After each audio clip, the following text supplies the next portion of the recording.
Assalamu alaikum, welcome to Game Changer. I'm Maryam Zia. Today we will be talking about an important issue that transcends border but hits home very closely. We will be talking about climate change and its profound impacts on Pakistan. When we talk about climate change, of course, we know that Pakistan is the least contributing countries to greenhouse emissions. But when we talk about its impacts on Pakistan's different sectors, of course, Pakistan is one of the most affected countries by climate change. And during a recent visit, Commonwealth Secretary General Patricia Scotland highlighted that a Pakistani is 15 times more likely to die from a climate disaster than anyone from any other country. Of course, this figure is alarming for all of us, and the recent and devastating floods of 2022 are a clear example of it. And when we talk about these impacts of those floods, it displaced around 8 million people and caused $3 billion in economic losses. And of course, we will be talking about all the impacts of climate change, what needs to be done when we talk about policy making and mitigation strategies, and what needs to be done by the developed countries when we talk about reducing the impacts of climate change. We will be talking about all these, of course, issues in today's program. To discuss this and more, we are joined in the studios by Mr. Munir Ahmad, who is environmental activist. Welcome to the program. We are also joined by Mr. Sheharyar, who is an analyst. Welcome to the program. And we are joined online by Professor Muhammad Irfan Khan, who is a Dean of the Faculty of Basic and Applied Sciences at International Islamic University, Islamabad. Welcome to the program. Mr. Munir, let me start with you. And when we talk about, of course, the impacts of climate change, let's start with this basic statement that was made by Commonwealth Secretary General Patricia Scotland, where she highlighted that a Pakistani is 15 times more likely to die from a climate disaster than someone from other countries. What do you make of this statement, and how alarming is this figure? Certainly it is quite alarming, and despite we have so many legislation and laws and everything and warnings, but we could not prepare ourselves to meet the disasters. On the other hand, as you just mentioned, that Pakistan is the least contributor to greenhouse gas emissions. But on the other hand, perhaps we are one of those countries who are contributing to the loss of habitats and natural cover. So that we don't count on that what disaster we are doing with our natural cover, forest, with the water reservoirs, and we don't take care of the precautionary measures or the disaster alarmings, alerts. But so we have to suffer. And if you just go around the mountains, right from Kahuta, Kutli Satya, Mari, Galiat, Kagan, KP, GB, AJK, you would see the havoc that we are doing with our natural cover, the green cover, with the forests. So the massive tree cutting is on, and there is no one to take care of. And we are building all the infrastructures around the water reservoirs. They are most of the pathways of the water. They are the water, water has to go over there. 46% of the rainfall has increased since 1979 to 22. Right. So that is the data says. Once there is 47% increase in the rainfall, it means that more water has to come in the monsoon. And if we just stop the waterways, then what would happen then? Of course, Munir Sahab, infrastructure remains one of the key issues when we talk about climate change and climate disaster.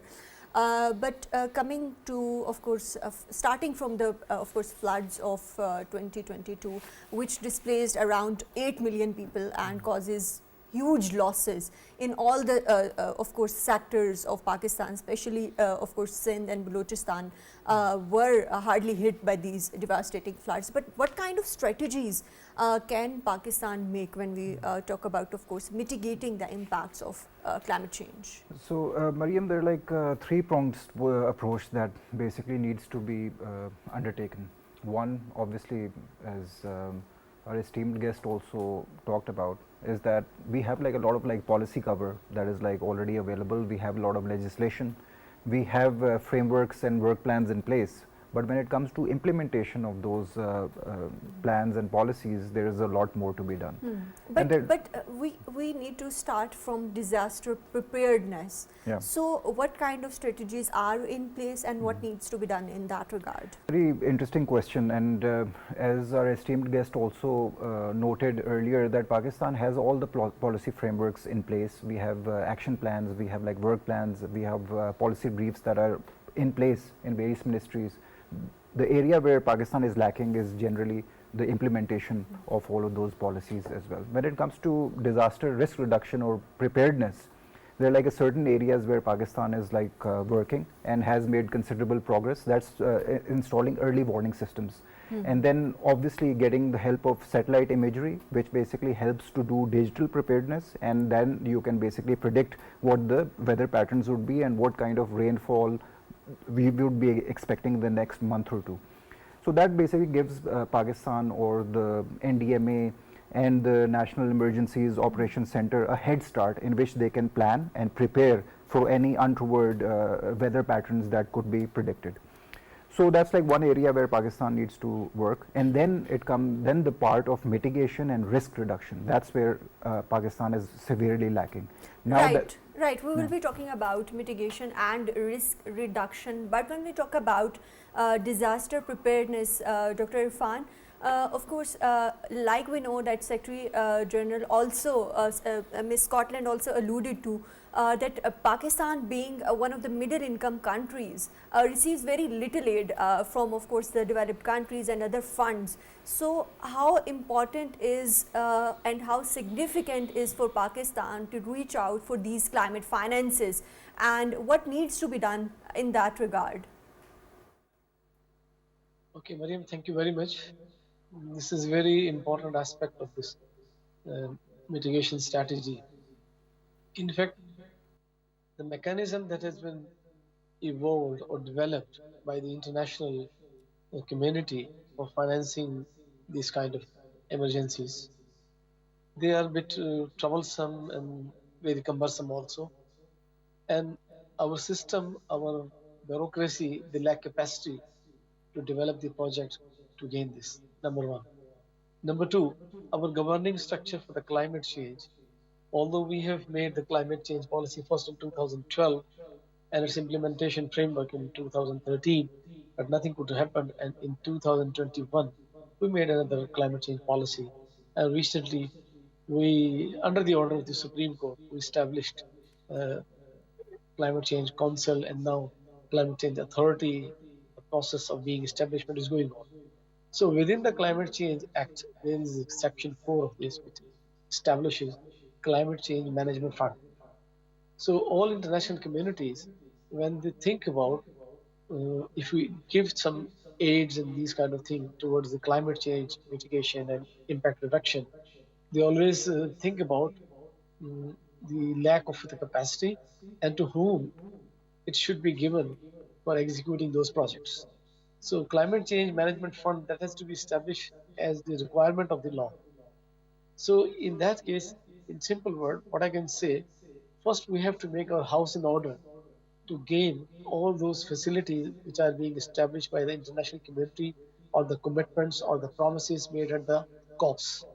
So that is one of the reasons. Say our preparedness. Right, very rightly said, Dr. Irfan, that a lot needs to be done, of course, within the country as well when we talk about mitigation strategies. But coming to the food security, that remains an important aspect of climate change, Munir Saab, with, of course, the number of food insecure people doubling to 14 million after these devastating floods. What do you think, what kind of strategies are needed in that regard? First of all, we have to take appropriate measures to save our crops. That is the first one. If we see the data of 2022, the total losses of the agriculture crops were about 43% of the total losses. That were like about $30 billion. I mean, like it was about $13 billion of the agricultural losses. And it was like 1 million livestock was lost. So this is the data of the 2022, and that is very alarming. We know the causes that devastate all the crops or the poor communities. Unfortunately, we cannot reach out to communities at the hotspots with all the right approaches that we have devised at the national level or at the federal level. I agree to my colleagues that we have appropriate frameworks, but unfortunately we don't have a governance system to reach out to the communities, and that is the problem. Secondly, and what kind of strategies, Munir Saab, would be needed in that regard to reach out those communities who are vulnerable from these climate disasters? Because we know that more than 9 million people were pushed into poverty after these devastating floods. You are right. Now the poverty line has crossed 50%, and that is quite alarming. Unfortunately. The very first thing is we cannot build the capacity of the communities. We cannot guide them that what is wrong, and where we could reach with the solutions, the communities could not adopt the solutions. That is the problem. The devastation is the heat wave has to come. What is the mitigation measure for the heat wave? Planting more trees. Planting more trees, very simple, and that is very simple method. On the other hand, we are chopping off trees millions and millions every year. Right. Pakistan is one of the country where the deforestation rate is more than 1.5%. So that on the other hand, the forest cover that we have, it is little bit over 4%. Where the most of the countries, they have more than 20% or 30%. So this is the situation. And on the other hand, like if we talk about the monsoon rains and floods, do we really don't have any option to safeguard our communities? We do have. We cannot educate or inform our people that you have to shift from the vulnerable areas or the kind of measures they have to take, and we could not support them to build the resilience around them. Right. And so that is very important. Right. Because, for example, if you go to Sabat, the infrastructure that was destroyed in 2022, that is again built up. So what does it mean? That the entire river belt has been destroyed. The trees that were around the Savat river belt or the stones, so what would happen? Certainly the water has to flow out of to the populated areas and destroy all the infrastructure around. Right, of course. So this is very important to educate. Educate of people. course, Perhaps, communities as well. Perhaps we are against martial law, but I think we have to go for the environmental martial law. Right. Yeah. So, Sheharyar, when we talk about RMS report that states that 2022 Pakistan floods were one of the most expensive climate disasters in the last decade. This is very alarming. So, what lessons, in your opinion, can Pakistan learn from other countries, other developing countries, although a lot of countries within the region are also suffering from climate disaster, but what needs to be done? So, Maryam, when it comes to the losses from the floods of 2022, they amounted to over $30 billion. So it's like a very devastating impact that it had on Pakistan's economy. I think like Pakistan's economy is still recovering from that massive loss. When it comes to climate change, something that we all kind of like forget in our discussions is that climate is always a local government issue. When you make policies at the federal level, it is very difficult to trickle down those policies or mitigation effects to the grassroots level or the local level, because there is a lot of distance between the federal government and the local organizations or local structures So that are better available. coordination among the, of course, federal government and the provinces is So yeah, needed. that is what the discussion was also about, how to basically reach the masses on creating awareness, how to basically tell them about sustainable practices, how to implement building laws as well. So all of these are governance related issues and awareness issues, and how would the federal government make the local population aware? That can only happen through devolved local government structures, and that is one area where Pakistan has been struggling to reach the masses. Now if there was a UC level governance structure that was like viable and like vibrant, it would be very easy to get these small farmers to one place and do like advocacy or awareness sessions on to tell them what sustainable practices are. And it would also be very easy to basically go and like maintain and like make sure that the building laws or the rules and regulations are strictly followed. When we are stuck at the provincial level, and it's very difficult to flow or like implement those policies at the local level, so this whole gap would always be there. So more devolution, more giving the power to the masses and to the local structures, that is like something that is missing. And then we have to connect that to the policy level in the federal government or the provincial governments as well, connect them with the disaster management authorities, and again the disaster management authorities will come into play when there is a disaster.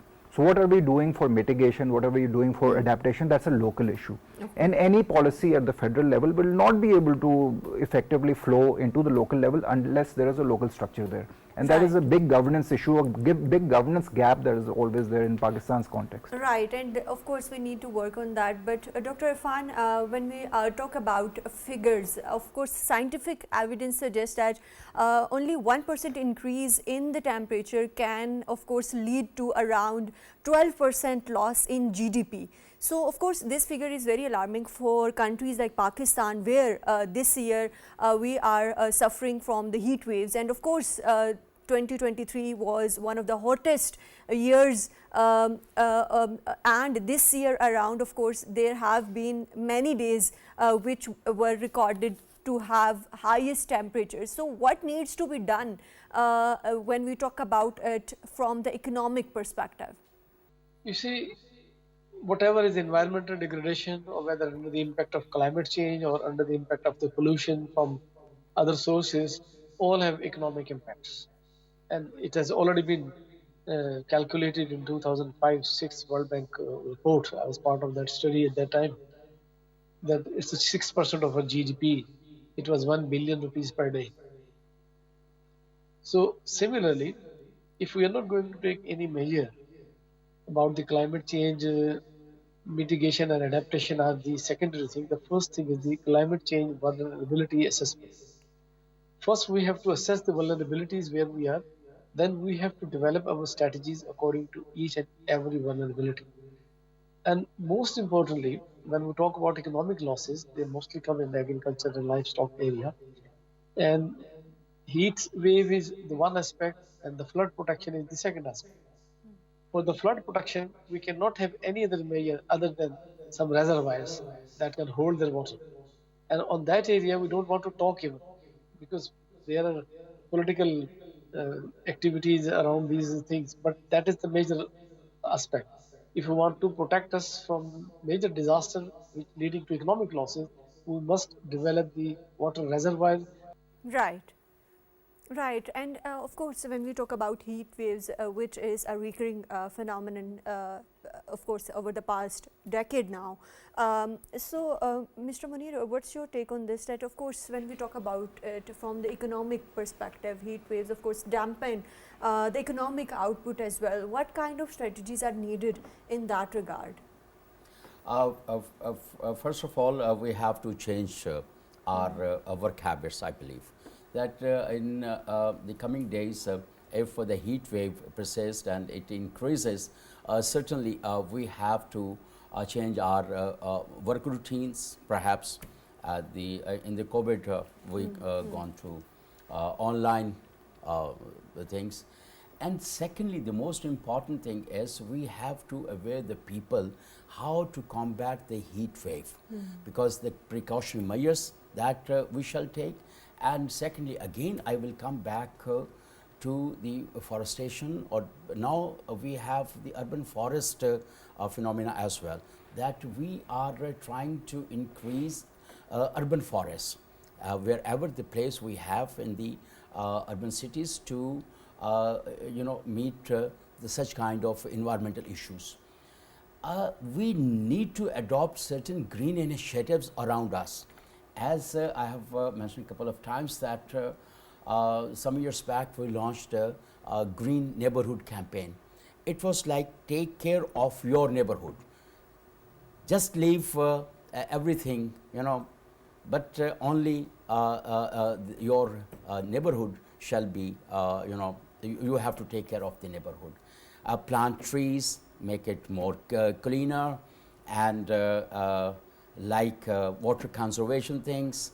So if we adopt only this initiative that we have to plant more trees in our neighborhood, and we have to stop, and that would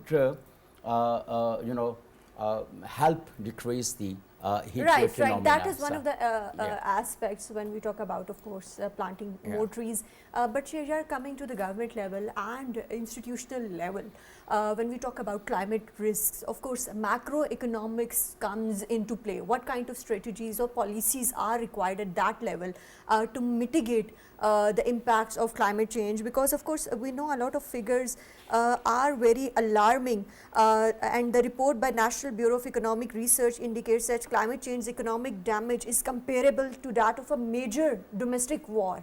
So what needs to be done at policy level?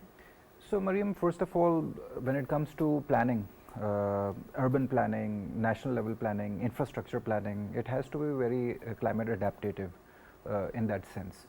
So when it comes to the agencies that look at climate change, for example, Ministry of Climate Change or Climate Change Authority or any structure that looks at that policy, that structure's mandate should be cross-cutting.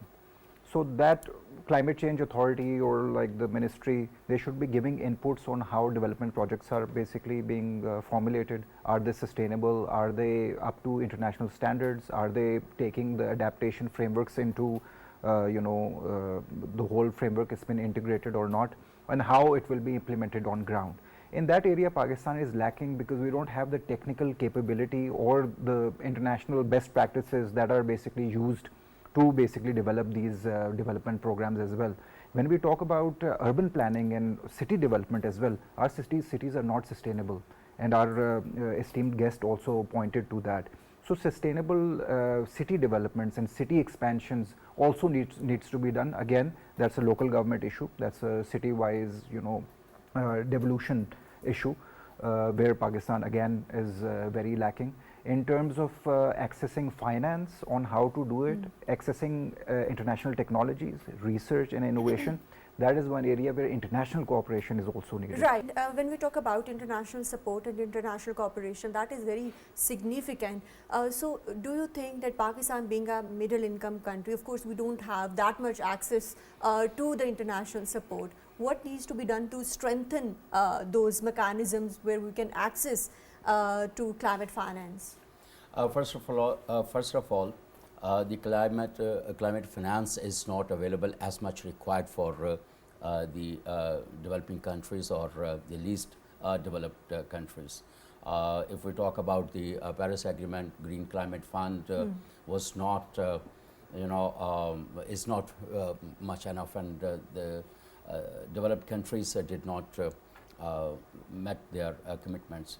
Secondly, as earlier mentioned, that Pakistan's capacity, the pledges were not met. This is what I said, and even the loss and damage fund. Even the pledges, of course, were not comparable to the losses that Pakistan was suffering. That is. And still, we are waiting for loss and damage fund governance, and where the developing countries are missing. And perhaps after the next COP, they might have their representation in it. And the second most important thing is Pakistan's capacity to pitch for the climate finance is very low. Bureaucracy is not bothered about such kind of practices, or like they don't have the capacity or they don't have the will to pitch for it, because their salaries, they go to their accounts every No, month. but there are a lot on of the other challenges. hand, Even when we talk yeah, about red tapeism, yeah, there are yeah. a lot of challenges when we talk about there is capacity also a building. will. Of course. We lack most of Right. But we must like admit, will. Munir Sahab, that Pakistan was Yeah. one of the most, of course, one of those countries who advocated for climate justice and became voice of the developing countries. So, of course, someone is working behind the scenes. So, when we talk about Dr. Irfan, of course, coming back to the energy policy shift, what kind of energy policy shift is needed by Pakistan at this point in time when we have to shift towards renewables? And of course, when we talk about infrastructure changes in that regard, we need something in that aspect as well. What is needed in that regard when we talk about an energy policy shift in Pakistan? You see, we have many energy policies for renewables separate, for independent power production plants separate, and for hydro energy separate. But the real thing, unless and until we are going in the energy mix form, what we are doing, we are mixing gold with the iron. We have capacity from development of hydropower generation, and we are mixing it with thermal. So in that case, you are just mixing gold with copper. So if we have separately like hydropower development policy, and we must know in which area and how much the hydro is utilizing. Now the electricity coming into my home, I don't know how much it contains hydro and how much from thermal, right? So in that way, this is the policy direction that we have to change. So because the both will have a different rate. Hydro is cheaper, the thermal is expensive. So in that case, for revenue generation, they're just going for an energy mix policy. If we have like those areas which are fed by hydropower, so they should have a different tariff, and those who are going to the thermal area, they have a different tariff. Otherwise, for like solar these days is being promoted, and government has given us incentives also, but still a lot more to be done in that area. Some kind of local Dr. development. Irfan, what needs to be done when we have to shift towards the renewable energy sources, like you alluded to as well, that it is important to, of course, shift towards solar, wind is also another option. So what needs to be done, and what kind of infrastructure is needed other than, of course, climate finance? You see, climate finance, it depends, because it's not only that energy in this area. We can have a climate finance on our metro buses or this area, wherever we are reducing the carbon dioxide emission, we can go for finance. When we are producing hydropower, we can claim the climate finance on that, but when we mix it with that, then you cannot claim it. So renewable energy is one of the source where we can claim the carbon credits. So when you are mixing it up, so this energy mix is one of the problems. So like there are many other options where we can develop hydro, what you call the wind powers and other area. But again, the distribution is a problem in the energy sector, over here, particularly the electricity, the power sector, distribution lines, and the inverter technologies, because these all renewables are DC current, and our whole prevailing in the household and everything industry is an AC current. Then we have to buy a lot of expensive inverters, and that is again something like inverting these things. So that has to be changed, like whole infrastructure of power supply we have. Same like we have now electric cars and hybrid cars, but our whole system established on this engine cars. So then we have to establish these things, because they are expensive, and people like the country like Pakistan, they have financial constraints. It will take bit time. So for all these things, we need stability of our policy, stability of our government's political stability. So at least let go the one system to establish for at least 10 years. Then we can see the results. If we have inconsistency in our policies, then I think nothing can be achieved. Right, right. Of course, consistency in policies is important. And coming back to the point that you alluded to earlier as well, that of course getting that climate finance is very important. And ADB also reported that Pakistan is one of the countries that received least funds when we talk about this climate finance. And there is a huge gap between what is needed by Pakistan and what Pakistan is getting at this point in time. So, how to bridge this gap? We need to depend on the technocrats, and I believe the environmental experts and those who are good at making proposals, we need to take them on board. And secondly, our bureaucracy and the political will has to work accordingly and efficiently.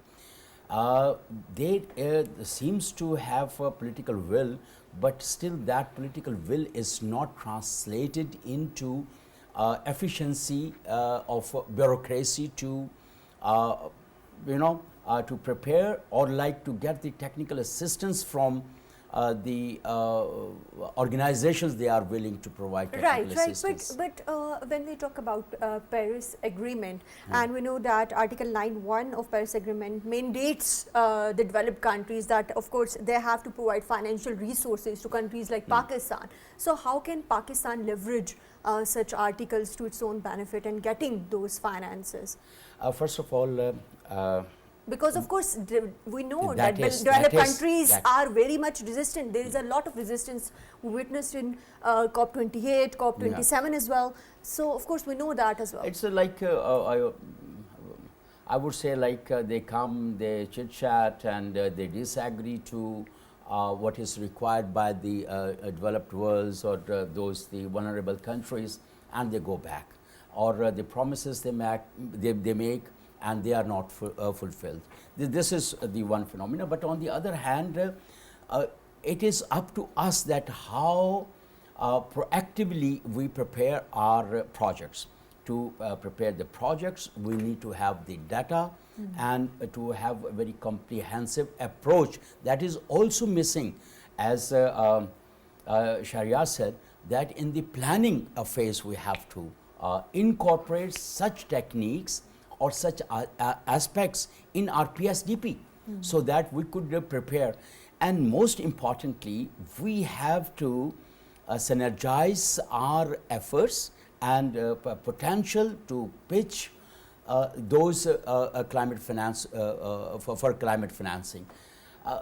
We are quite slow in it.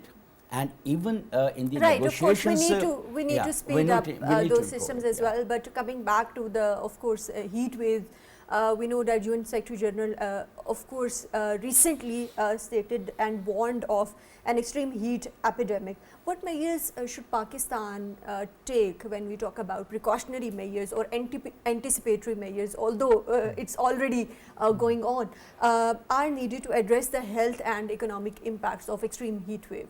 So obviously, Maryam, when it comes to addressing heat waves, there are like demand supply issues, and like we can have some policies that basically focus on the supply side, some policies on the demand side. On the demand side, obviously we'll have to do awareness campaigns or like change the way we work. On the supply side, we'll have to like implement policies that basically focus on plantation, afforestation, reforestation, and increasing the forest cover as well, and reducing the greenhouse gases and emissions. So it's a big challenge that Pakistan has to go through. On the supply side or demand side, obviously when it comes to people who actually work outside during the day, the labor, the farmers, it's very difficult to tell them on what timings they have to like work with, because that is integrated with the whole economic framework of Pakistan. How will you basically tell the laborers and farmers that work at night? You know, they would be working during the day under the extreme heat, and what precautions they need to take to basically make them safe against the heat waves. When it comes to urban and like people who are like white collared, they basically work in offices. Obviously they can basically change the timing in which they basically work and how they can basically make themselves safer in the heat waves when they obviously go outside. Right. And Dr. Irfan, when we talk about the long-term strategies, in your opinion, what kind of long-term strategies Pakistan need at this point in time to, of course, better adopt to the climate challenges and also move towards sustainable development goals? In fact, long-term strategies, again, we should have effective governance framework, although we have on paper now. And by implementing our policy through our action, then we can go towards adaptation. What we can talk about mitigation of the climate change, we already have non-significant contribution to the emissions. We have to depend on the adaptation. Adaptation include the coping strategy, including the change in the cropping pattern according to the change in the climate, and again the farmer's strategy, and then the farmer perception. So we have to work at the grassroots level with the farmer communities, uh, explaining them or sensitizing them how they can change their cropping pattern, how they can change their sowing and other cycle, because they have traditionally Rabi and Kharif two pattern in their minds according to those seasons. But now that has been changed. Now for this month, like we are experiencing a different pattern from the last many years. So that's long-term strategy will help, because we have to work from the grassroots level to adaptation to the changing climatic conditions. Thank you very much, Professor Dr. Irfan Khan, for joining us in today's program. Thank you very much, Mr. Munir Ahmad, for joining us in today's program. Thank you very much, Mr. Sheharyar Khan, for joining us in today's program. Of course, when we talk about climate change, of course, Pakistan is facing huge and multifaceted climate challenges, and we need to, of course, work on our policies to make resilient infrastructures to better prepare for the future. That's all from Game Changer tonight. Take care. Allah Hafiz.